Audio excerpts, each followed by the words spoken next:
Welcome to the Hundredth Monkey Radio with Tom and Ramon. Wow. I'll tell you what, Ramon, and you know, I don't know how many times I can say this about what's going on this planet, but oh my God, I mean, things are moving so damn fast right now. I'm just still in awe. I guess that's the best way to put it. I mean, with just and I was listening to, oh God, what show was that? Maybe that was one of the segments on Coast to Coast a couple of days ago. They had on that guy that does the National UFO Reporting Hotline thing. Yeah, I forget his name, but yeah, I know what you're talking about. Yeah, and they were talking about how the sightings have increased this year, and yeah, it's like, it's crazy. And just what I've seen myself. You know, I was there at ECETI a couple of weeks ago, and it just seemed that there was, I mean, I didn't personally see any really spectacular sightings like I have before there, but there was enough flying over my head there that you know, you all you had to do is look up for 3 or 4 minutes and you'd see something. So yeah, you know, it's funny you brought that up because I kind of felt that he was letting his fear part get involved, and this is something that I want to talk about with our guests, and that is, you know, I'm a big believer in I judge a person by their actions, not what they say. Right. So by judging the UFO's different actions, yes, there's abductions, and there's no denial of that. But at the same time, we've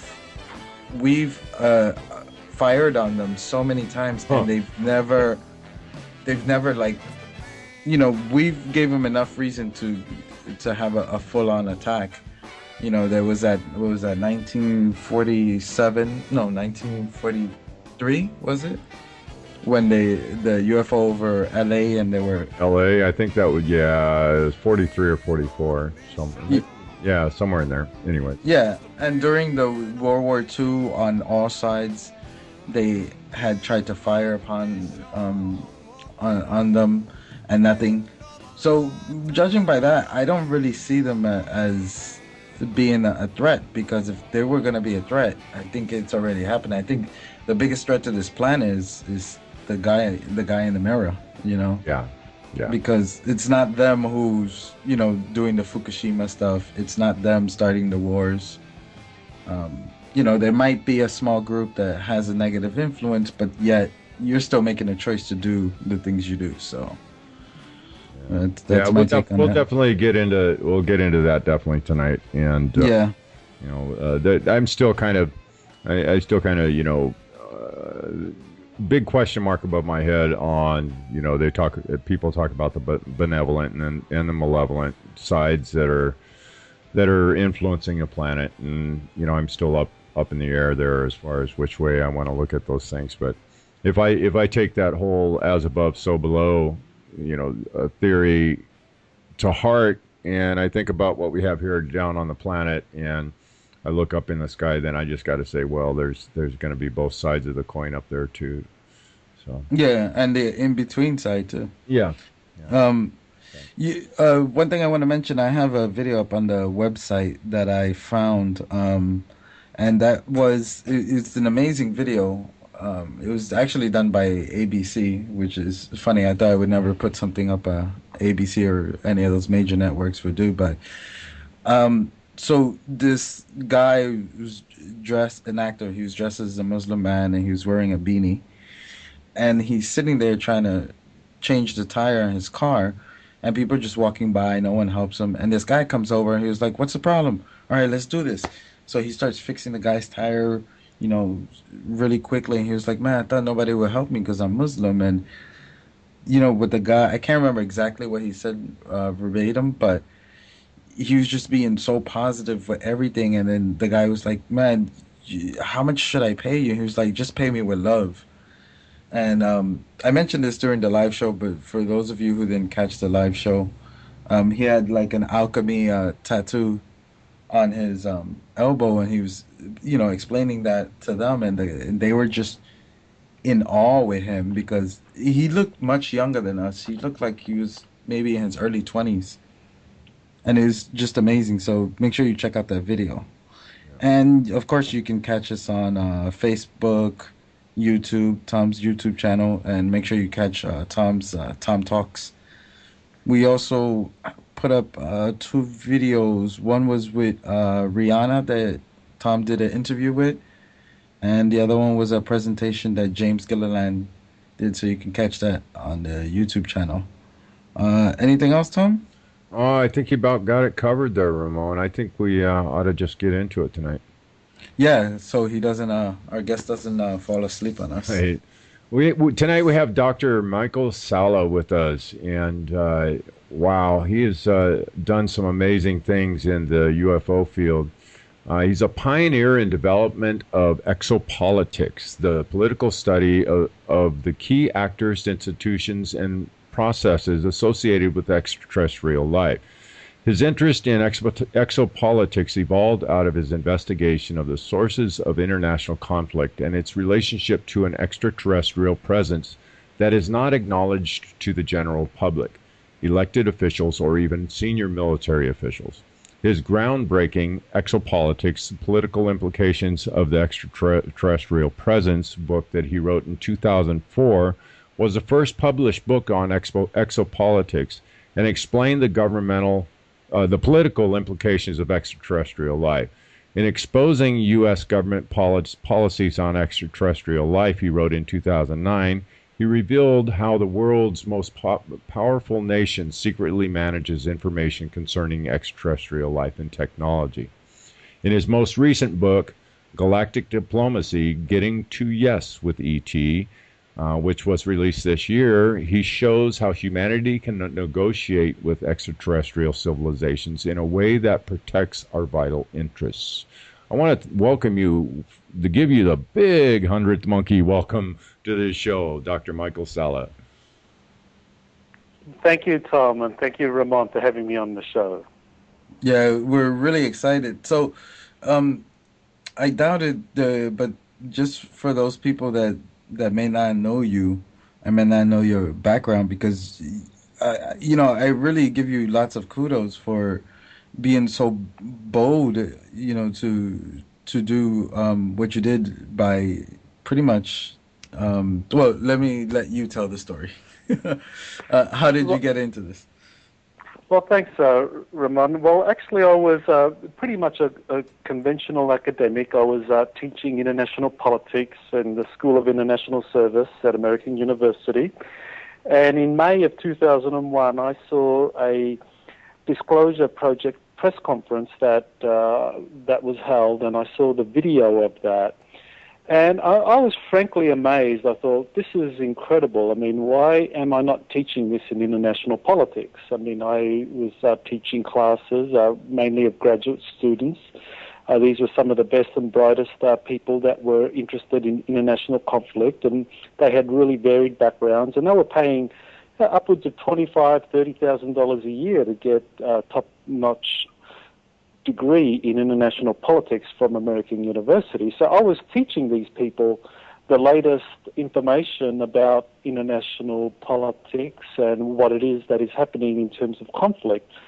And I saw the Disclosure Project press conference, and I thought, well, this is really incredible because the information in here just changes everything that we know about international politics. It brings in all of these different processes and actors, things that you didn't really discuss in a conventional academic scenario. And so I instantly took interest in that, and the more I did the research into it, I did the due diligence in terms of, well, how real is this? And for about 18 months, from about May of 2001 up until January of 2003, I did my due diligence in terms of, well, is this a field that I want to work in, that I want to be associated with? And after doing that research about for 18 months of just reading everything I could and trying to assess whether or not this is real, I finally decided in January of 2003 that this was real, this was happening, and that the world, especially the world that I came from, the international academic community, they needed to know. And so I wrote up a report and basically thought, well, people are going to be fascinated by this in the academic institutions. And I began my learning process and realized just how naive I was, that people within academia would pay attention to this. But I've been doing it ever since. I've been putting out the material, the research, using pretty much the same kind of tools that I was trained to use in doing research in international politics, and just applied it to this field of extraterrestrial life. And my website has all of the papers that I've put together over the last 10 years. Yeah. You know what's amazing? Did they even bother to read it? Or they didn't even bother to read it? Oh, that's an interesting question. In academia, there's something called the peer review process, where you submit papers to different journals for review, and they get your peers, people also working in various universities, to look at your papers. And so I submitted my report to one of these journals, the Journal of Peace Research, which is based in Oslo. And so I submitted it to them, and I had previously published papers with them, and also they had submitted papers to me for me to review. So this is a journal I published in, that I've actually done reviews for, so they knew me very well. So I submitted this report to them, and the editor wrote back to me. He said, look, I can't submit this. I can't forward this to anyone else because, there's just no way that we're going to accept this, in his opinion, there was no evidence to support it. And of course, I was citing evidence to support it, but he is saying, look, there's no evidence to support this. We're not going to even review it. And that was that. Wow. See, that's the amazing part, because I always hear scientists say, I only believe in science, and, it has to be peer reviewed. But if you're not even bothering to even read it, give it a look over, you can't call yourself a scientist, which is, I think, probably the most frustrating things for people like yourself. Well, exactly, because you're kind of trained to follow a certain set of rules, that there's a process for how to submit papers and reviewing them and just kind of getting them up to scratch so that they can be published in these journals. And so you're kind of not prepared for a kind of censorship where, you don't even get to be reviewed. Incidentally, Thomas Van Flandern, who was the chief astronomer for the U.S. Naval Observatory, he spoke about the same problem, actually, in around 2001, 2002, when he was submitting his research of evidence of life on Mars to various peer-reviewed academic journals for astronomy. He had the same problem, that the editors would get the papers, would get his paper, and they wouldn't even submit it for review. They would say, look, we're not even going to, look at this seriously. We just can't accept that this is something that is worthy of being published in an academic institution, and so they just kind of dismiss it. And so he had exactly the same problem that I did. Yeah. So I guess we might as well start there. Why the cover up? Why? Because it's blatantly obvious. There was something that I saw on Facebook, and I was trying to look for it. So many things get posted on Facebook and get lost. But anyway, there was a. I'm not gonna mention any name, but a very well-known, famous scientist, um, astrophysicist, was saying that if the government was covering something up, that they can't even cover up. He said something like they can't even cover up a hot dog. How they're gonna cover up such a big story like this? Um, what's your take on a comment like that? Because it's so obvious, at least to us, quote unquote, woo woo people.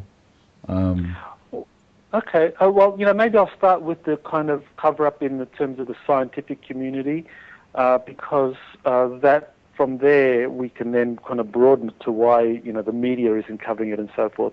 But I think as far as the scientific community is concerned, there was a number of really important documents that were put together that basically spelled out how scientists should approach this issue.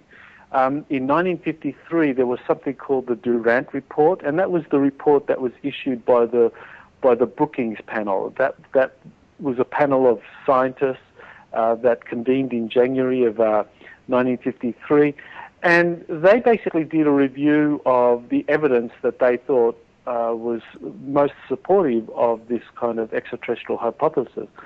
And they concluded that there's nothing to it, that this evidence is not in any way conclusive, but that there was a national security aspect to it, that the enemies of the United States could exploit public belief in flying saucers and extraterrestrial life to undermine the national security of the United States. And so what that meant was that not only was it now seen to be a kind of dangerous in terms of your credibility to report on the evidence of flying saucers, because now there was this scientific panel saying no, it's not real. But also they were saying that it was a national security threat that was being exploited by enemies of the United States. So you could actually be accused of being a traitor or passing on foreign propaganda to undermine the national security of the United States. So basically what the Brookings report did, the Durant report, what they did was that it was a message to any scientist in the United States that you were not to touch this issue, that if you began to talk about UFOs and flying saucers, and that you thought that this was credible, then you are actually undermining the national security of the United States. So that basically got scientists to kind of keep well away from this. And then you had other reports. You had the Brookings report in 1961. You had the Condon report in 1969, and basically saying the same thing, that there was nothing to this phenomenon, and especially with the Brookings report, if there is any basis to it, it can actually lead to the disintegration of the United States. That there was a national security aspect to this. So essentially you had scientists keeping away from this topic because of these key studies that were undertaken in 1953, 1961 and 1969. And ever to this day, the scientific community won't touch it. Any scientist foolish enough to kind of take an interest in this, they're censored, they're booted out of academia, they lose all their credibility, their support, and so that is a big disincentive for scientists to get involved in this. And I had that problem myself. When I became interested in this and started talking about it, I approached a few of my academic peers and said, look, this is real, this is going on. And they said, look, this is really interesting, but I don't want to threaten my academic career in getting involved in this. And that was that. Wow. Yeah.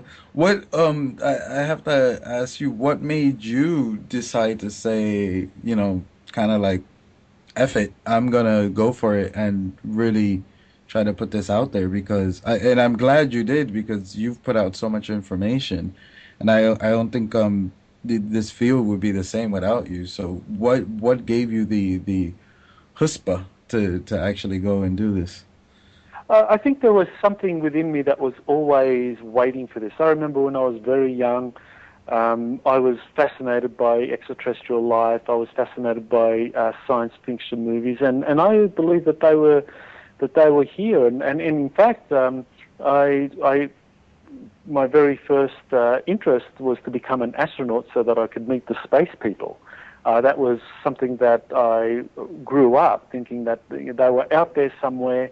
And that if I wanted to meet them, that I had to become an astronaut to go out. And so, I was raised in Australia. I was born and raised in Australia, and indeed I did apply to join the Royal Australian Air Force to become a pilot, because I realised that was the way in which I could become an astronaut through a program where the Australian Air Force was cooperating. And so I followed that path, and then got as far as I could, and then realised that wasn't going to succeed. And then I got involved in academia, and I just kind of got immersed in the system. And funny enough, I kind of forgot about all of that, kind of what I considered at the time my childhood dreams. Got involved in academia, became a professor, taught at different universities in Australia and the United States.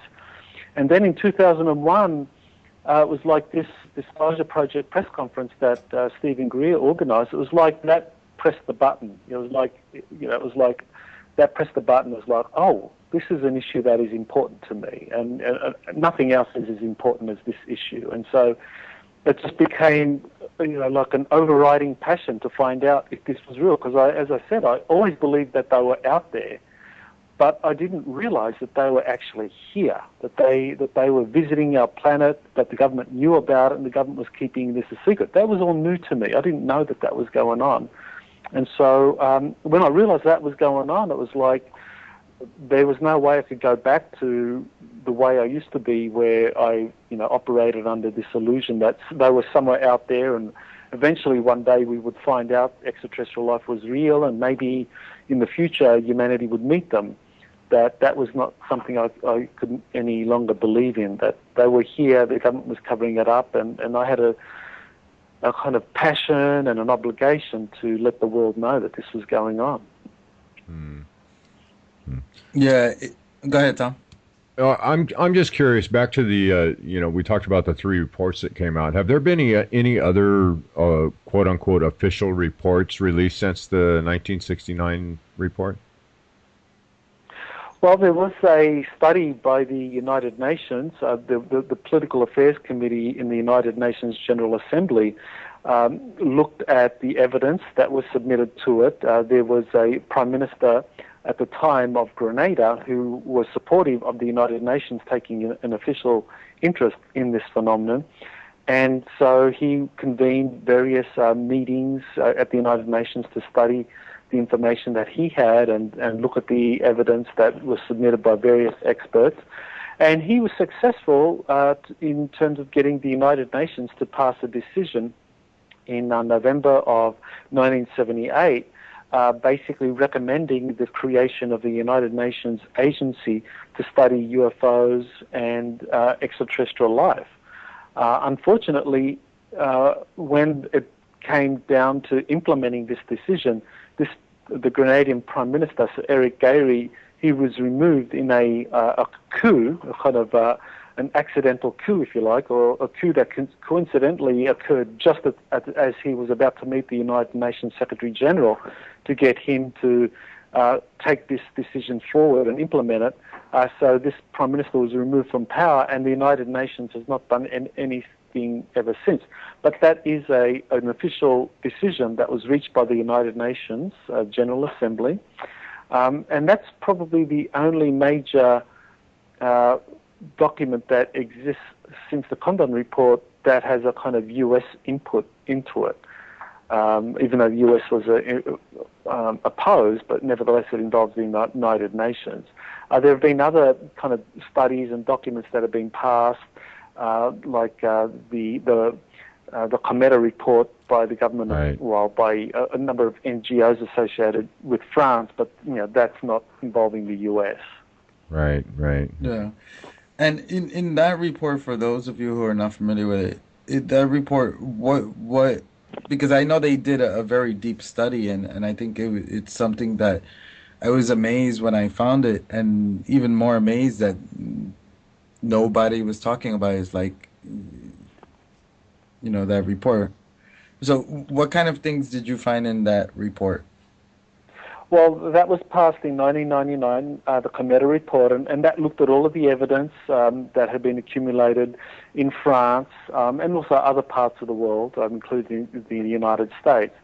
But these French scientists and military and aviation officials, they looked at all of the evidence and they concluded that that this flying saucer or UFO phenomenon was very real, very credible. It was an important topic to be studied by official agencies, and that they thought that the extraterrestrial hypothesis was the most reasonable conclusion. So they were basically saying that they believed that UFOs were real and that that they were extraterrestrial in origin, that was a very plausible explanation. Yeah. Uh, Um, you know, with everything that's happening, me and Tom are always like, okay, I'm a little past the trying to prove that it's real. Um, what what have you found as far as what's the reason for it happening? And like again, there's so many different species that it's Right. hard to say. I guess what Ramon's trying to get at, there's got to be. I mean, you've researched the full spectrum, so who better to ask than Dr. Manco Salla about what his impressions are of the purposes of these visitors coming to planet Earth.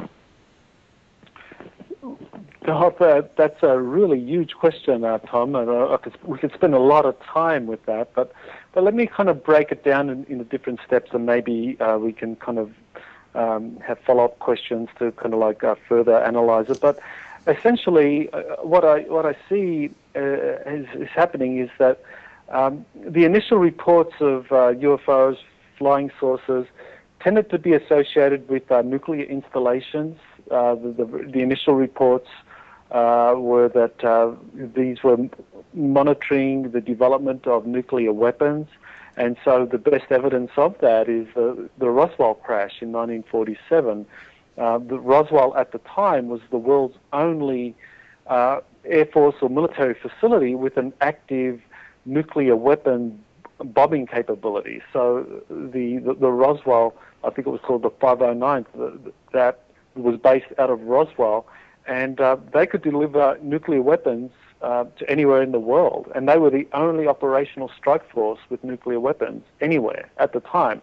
And so it's not accidental that they had various radar facilities around, some very advanced radar facilities, to basically monitor the skies around Roswell, because this was a very, very sensitive military installation, as you could imagine. They wanted to make sure that no other country would get anywhere near to kind of overflying or finding out what was happening at Roswell.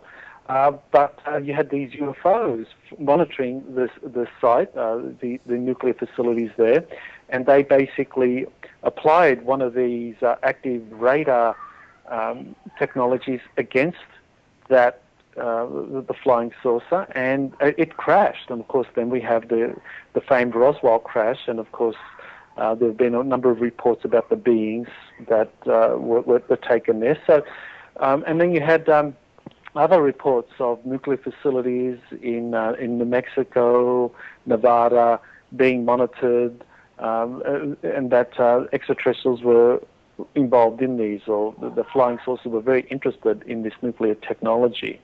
Then you have another phase, and just before I go onto that, and of course there's been a lot of follow-up study on the extraterrestrial UFO nuclear weapons connection, and the follow-up studies have shown that extraterrestrials continue into the modern era to monitor these nuclear facilities and occasionally intervene to disable the nuclear weapons. So it's almost like they are wanting to basically signal to humanity that these nuclear weapons are very dangerous.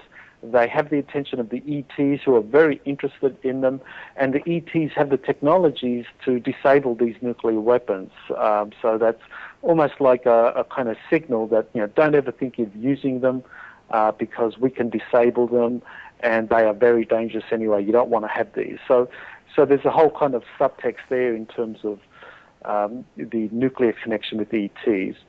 Then we have the kind of contactee phenomenon in the 1950s, 1960s, where you have these positive extraterrestrial encounters between private citizens and extraterrestrials, many hundreds of reports of these contactee encounters, many reports of how the extraterrestrials were very friendly, would take the contactees onto the ships, would kind of show them around. They were very respectful of the desires of these contactees, always asking them, for their permission to be able to take them up and show them things. So you had that phenomenon in the 1950s and 60s. At the same time, you also have these reports of official meetings between the Eisenhower administration and different extraterrestrial delegations, ambassadors and so forth, and that these meetings discussed a number of important issues, and some of those issues were the subject of later negotiations that became agreements, as I talk about. And then the other phase that I think is a very important one is the abduction phase, where you have people being taken up into the ships on an involuntary basis and being subjected to these invasive medical procedures, which in some cases are gross violations of the rights of people, especially females and the males as well, who are subjected to all sorts of sexual experiments and in vitro fertilization and so forth, and fetuses being taken out. So this is all gross violations of human rights. And so that is the kind of latest phase, which is the abduction phenomenon involving the grey ETs, but not exclusively greys. Also, you have tall grey ETs and reptilians involved in those. So those are basic. Those are the kind of the basic outlines of what I think has been going on. But each one of those areas deserves a lot of kind of study and discussion. Right. Yeah, I find that the contactee stuff is really not discussed much. It's always the gray, what some people might say, like the gray agenda is the only thing that's really discussed.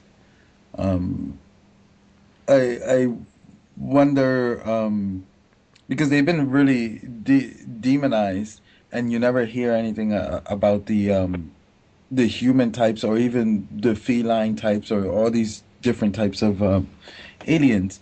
So my question is, do you feel that what's being put out there as far as the whole thing with the gray that's happening, do you think that that's exactly what's happening, or is something that's being exaggerated?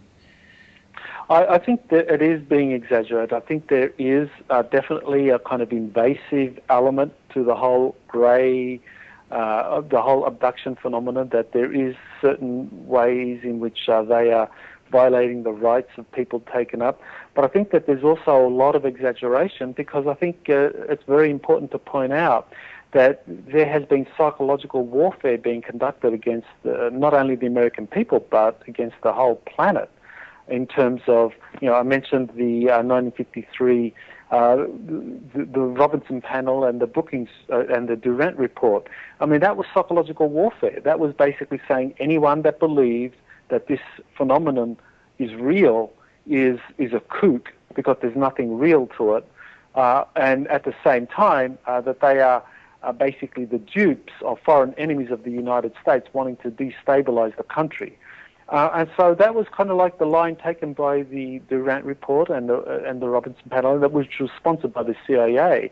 And this was all psychological warfare, because that very report was, and the Robinson panel was convened by the Psychological Strategy Board, which was an organization that was controlled by, it was an interagency organization that basically was led by the CIA. And what it did was, its role was to basically conduct psychological warfare operations in favor of the United States and the United States military against the perceived enemies of the United States. So this very panel was involved in convening the Robinson panel itself. Or I should say this committee, the Psychological Strategy Board, was involved in convening the Robinson panel, which recommended the debunking of flying saucers and UFOs and extraterrestrial life. So that is actually a document outlining the very beginning of a vast psychological warfare program that was initiated against the American people.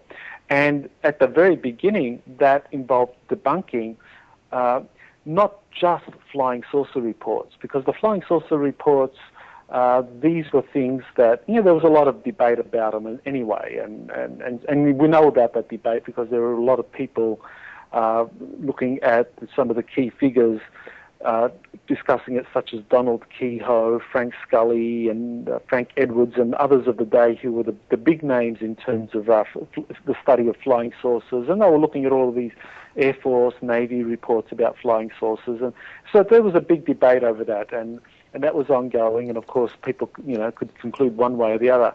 But the thing that was not allowed to be kind of studied or taken up at all was the contactee reports, because that was dynamite. Because this wasn't a question of, is that object in the sky an extraterrestrial vehicle?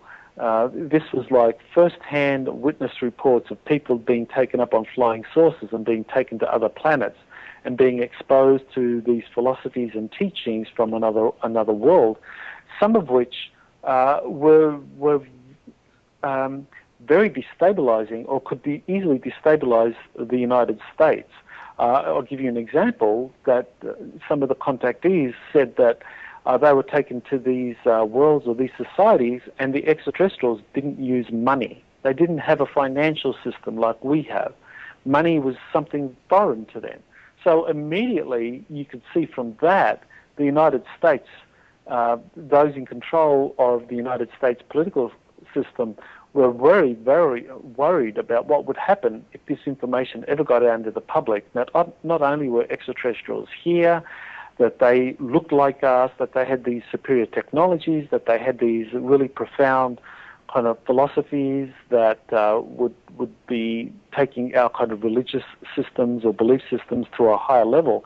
But they also were a threat to our financial system, because they didn't have finances, they didn't have money, they operated on other principles altogether. Yeah, isn't that, I think George Van Tassel, didn't he get in trouble because I know he also was talking about how socialism was kind of the right direction to go, and during that time, there were the Cold War was on hot with the Russians.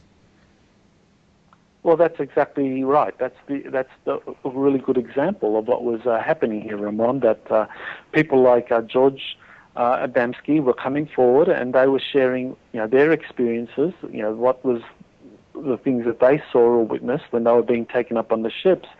And Adamski was basically told by the extraterrestrials that a system which was kind of closer to socialism was something that the extraterrestrials used in their own worlds, that this was something that they found through their own histories and trial and error, that these were the systems that were most suited to kind of promoting this kind of stellar or extraterrestrial or galactic life, that socialism was something more in line with that.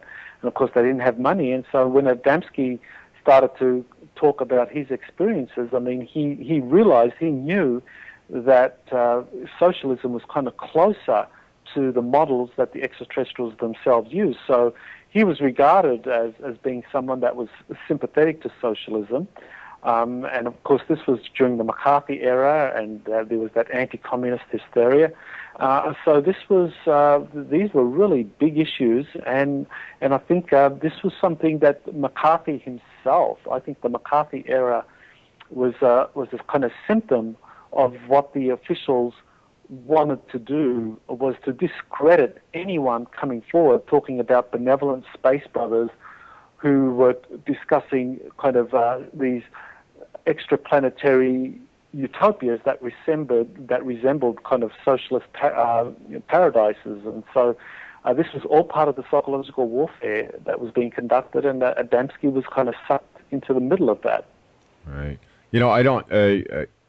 I have termed this in the past as an angelic encounter that I had, but there's always been a question in my mind whether or not it was angelic or just extraterrestrial, or I'm not exactly sure. But early 1990, that's when I had some really major things happen in my life in my wake up process. Those proverbial 2x4s upside the head to wake me up.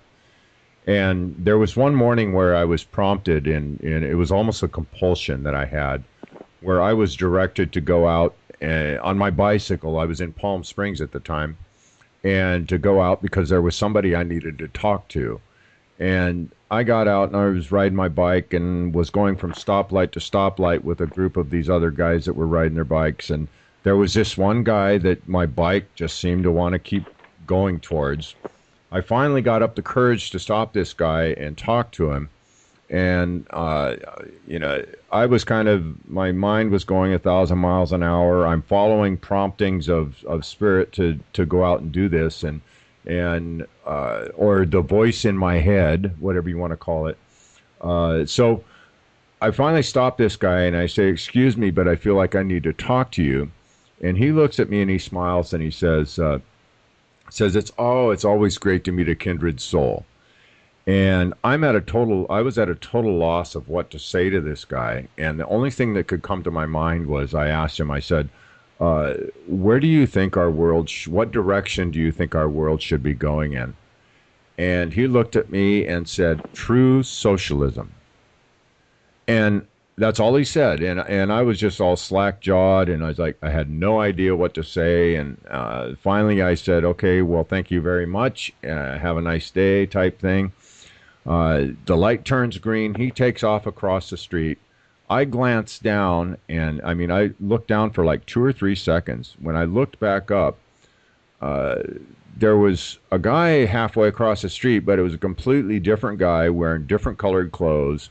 And there was nobody else had been at the light at that time when he took off. So it was definitely some sort of an encounter of some kind. And I just found that kind of synchronistic with the socialism part that we're talking about here.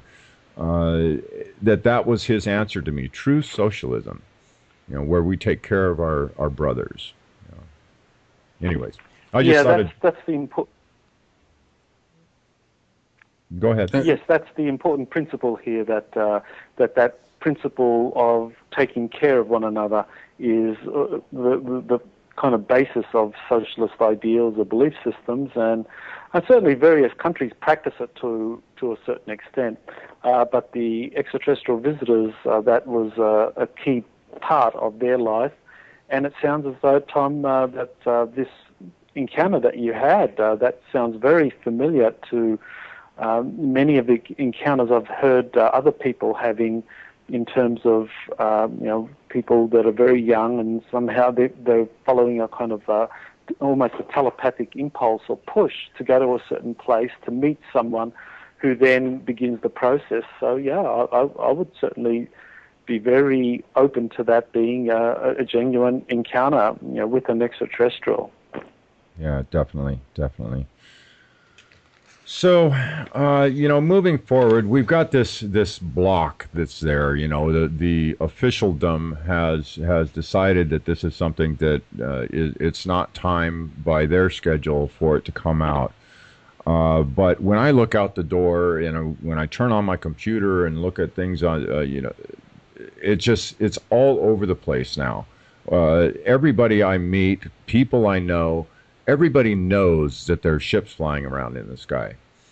So, there's been so much talk here recently about disclosure, about this coming out in a public way, in a way that is it's commonly accepted, and it's no longer looking down their nose at these people that believe in UFOs. Uh, what's your sense and what's your feel about what we've got coming up? Do you think something is right on the verge of breaking here and it becoming an accepted fact? I think that's exactly it, Tom, that I think we are on the verge of this just becoming an accepted fact, that it's almost like the mass consciousness has needed time to prepare for this, through a period of acclimation. And there have been people who have talked about an acclimation program that was being officially sanctioned. And certainly in the 1970s, there were movies like Close Encounters of the Third Kind that were basically cited as being done or being sponsored to acclimate people to this possibility. I think one of the things that I personally have been fascinated with is the way in which a lot of whistleblowers have come forward. This is a kind of relatively recent phenomenon. It was only in the late 1990s and early 2001 with Stephen Greer's Disclosure Project that whistleblowers came forward in large numbers. Because previously to that, you had the isolated whistleblower who'd come up and talk about what they experienced, and that was also the time where there was the Men in Black phenomenon, and there were reports of people in these sensitive positions who became whistleblowers being visited, and people who witnessed things being visited by these Men in Black, and that was kind of like into the 1990s. That was a phenomenon that was happening. But it almost seemed like at the end of the 1990s, it was almost like there was a shift, a profound shift. The Men in Black phenomenon kind of almost melted into the background. It wasn't something that you heard much about anymore. Whistleblowers are now able to come forward. They're talking in greater numbers. They're not being threatened by and large. Most of these whistleblowers, they have certain boundaries around which they're not, that they're very sensitive in terms of they don't want to go too far in talking about what they did, but they're able to talk about this extraterrestrial aspect without being troubled too much. So it was almost like there were people within officialdom that was kind of like permitting this. So it was almost like various factions within the control group basically making a decision. Okay, we've got to let some of this stuff out. We can't hold it all back, and so they were permitting a certain extent this kind of almost like the pressure valve, if you like, being released, so that some of this steam about what was really going on could come out, and that would help prepare people. And I think we've been seeing that happen more and more. Now we've had just incredible number of sightings that have come forward, and then of course you have the iPhone, the number of people that are now taking photographs and videos of objects in the sky. So I think society is moving forward really, really quickly, and I think people are prepared to accept this phenomenon as being real, that it has profound, life-changing consequences. And so I think the mass consciousness has been prepared. And so I think we truly are on the verge of this coming forward, and we're seeing signals of that all the time. I mean, only last week the CIA admitted for the first time that Area 51 officially existed, that they did have this something that was something that they had sanctioned back in the 1950s. That whole news story I found actually kind of hilarious because I teach English here in Japan, and I had a 6th grade class, and they all knew about Area 51. So, and they don't speak English. So what was the big secret that they let out? Because you got a bunch of, 11 and 12-year-old kids that don't speak English that know about Area 51.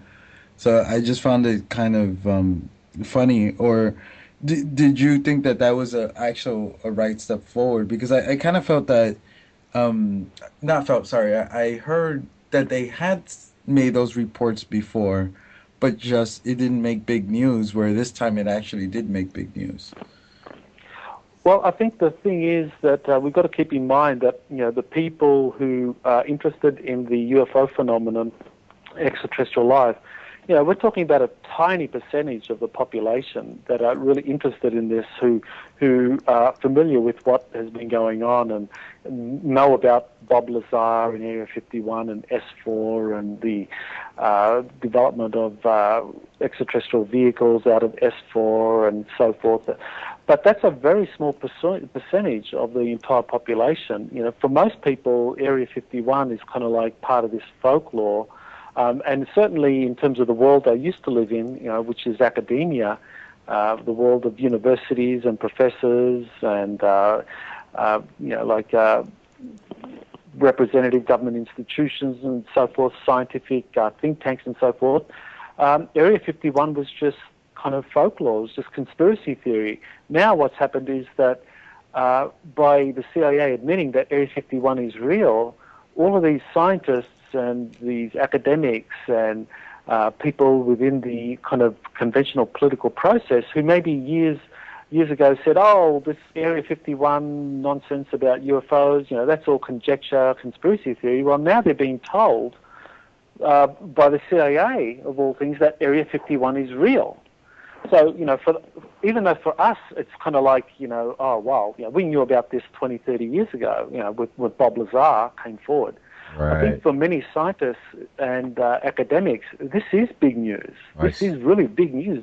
Because now all of a sudden, things that they said before, oh, that's just conspiracy theory, that's just nonsense. Now all of a sudden it's like, oh, wow, this place does exist. Yeah, it might be time to take a look at that letter they got 10 years ago and threw in the garbage type thing. Yeah. Yeah, I can definitely see where it could be a very big thing for the academic world, for sure. Yeah. Have you ever looked into, I forget the name of the university. I believe it's in either, it's one of the Norwegian, Scandinavian countries. It's either Norway or Finland, where they actually went and did a study of an area that was a very hot spot for UFOs. And they also had concluded, this was actually not too long ago, maybe 2 years ago. Oh, is this that place where they set up the 24/7 video surveillance and? Yeah. Oh, geez, yeah. You sure that wasn't like Iceland or something like that? It wasn't Iceland, but it was either Norway, Denmark, one of those countries. Yeah, I'm familiar with that. I can't remember if it was, I think it might have been Norway, possibly Sweden, but yes, there was a hot spot up there, and UFO sightings, these strange anomalous lights that were being recorded, and various universities, they even had Italian universities set up kind of manned stations up there to kind of monitor what was happening up there. So there were a number of universities involved in that, and that is certainly ongoing, and that is showing that there is something to this UFO phenomenon that is being studied by some European universities at least, but nothing in the United States. Right. Yeah, that brings me to the next question, which is what country do you see as being the most forward-thinking, most advanced, most open in this field? Oh, well, that's interesting. Well, I would say that there's probably a few countries in South America and even Mexico. The Latin American countries seem to be very open to this field. I think Mexico especially. There was a very famous incident where several years ago the Mexican Air Force actually recorded some anomalous objects flying near one of their radar tracking airplanes, and this airplane had all of this infrared data on these UFOs, and the Air Force basically said, well, we don't know what this is, but we know we have some UFO experts here, and we'll give it over to them. And so they passed this data over to Jaime Maussan, who's a very famous Mexican UFO researcher, and he studied that, and he came out with his conclusions. And so I think countries like Mexico, Peru, Chile, Argentina, they have been studying to various and also Brazil. Brazil is another another very important country. AJ Gavard has a UFO magazine out of Brazil, and Brazilian authorities have been cooperating with UFO researchers, much like the Mexican. And also in Peru, they were doing the same thing as well. So South America, you have this kind of collaboration between military authorities, the Air Force authorities, typically with UFO researchers. So those are countries that are very open. I would say that Russia is a very interesting country as well, because certain Russian officials have come forward and talked about this phenomenon. And I think the most startling was what Prime Minister Dmitry Medvedev said in December of 2012 when he was recorded on air. Well, he was recorded after completing a television interview with 5 reporters, and he was taped saying that there is a secret agency that has been created to monitor extraterrestrials living among us, and that Russian presidents are given a document together with their nuclear briefcase detailing what extraterrestrials are doing on the planet Earth. So this is a former Russian president and the current Russian prime minister admitting on camera that the extraterrestrial phenomenon is very real. And I don't believe that that was accidental. The Russians are very smart people, a long history in intelligence operations. I think that that was a deliberate policy that was adopted by Russia or the Russian political system to start leaking out what is really happening. Right. Do it where it looks like it's an accident, and maybe they won't have the USA come down on their back. Yeah, I was gonna say, sometimes I feel like they can use this against the United States. Go ahead. Exactly. Yeah. Yeah. So I think. Go ahead. Tom, I just wanted to just add to something that Tom said, which was didn't want just kind of like let this information out in this kind of informal, off-the-record way, so that the US doesn't come on their back. Well, I think what we saw, it was, I believe, February. I don't remember the exact date.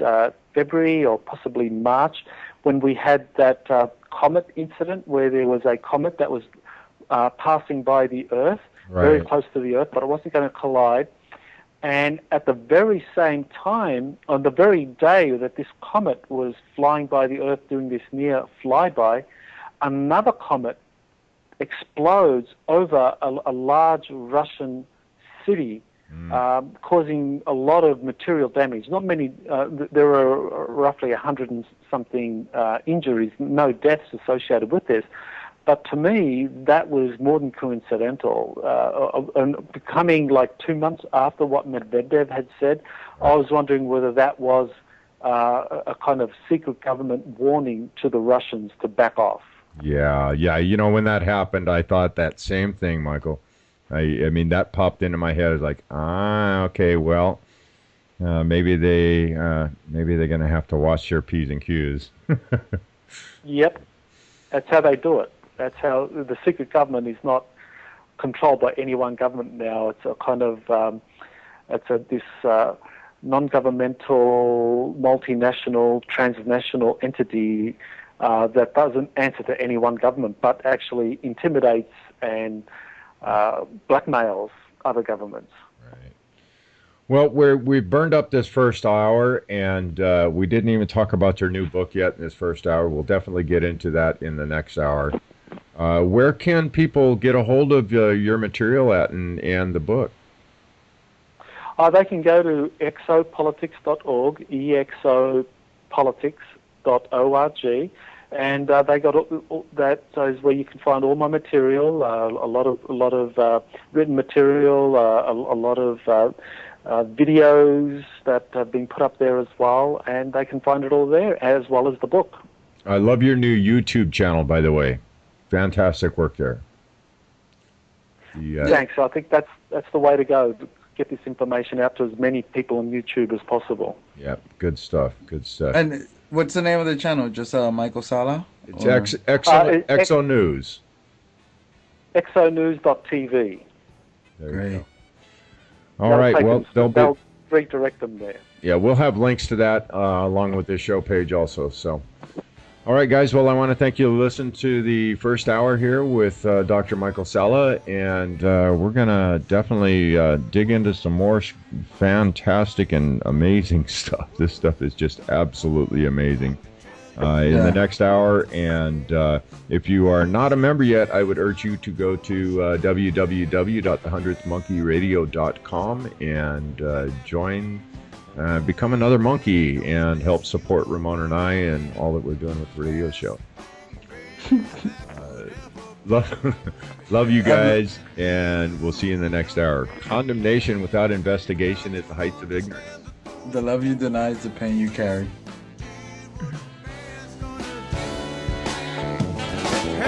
Side of running high to change my ways. Well, I made my decision. I'm a man on a mission of loving you. Man on a mission. Man on a mission. Man on a mission. Man on a mission. Given my condition, what can I do?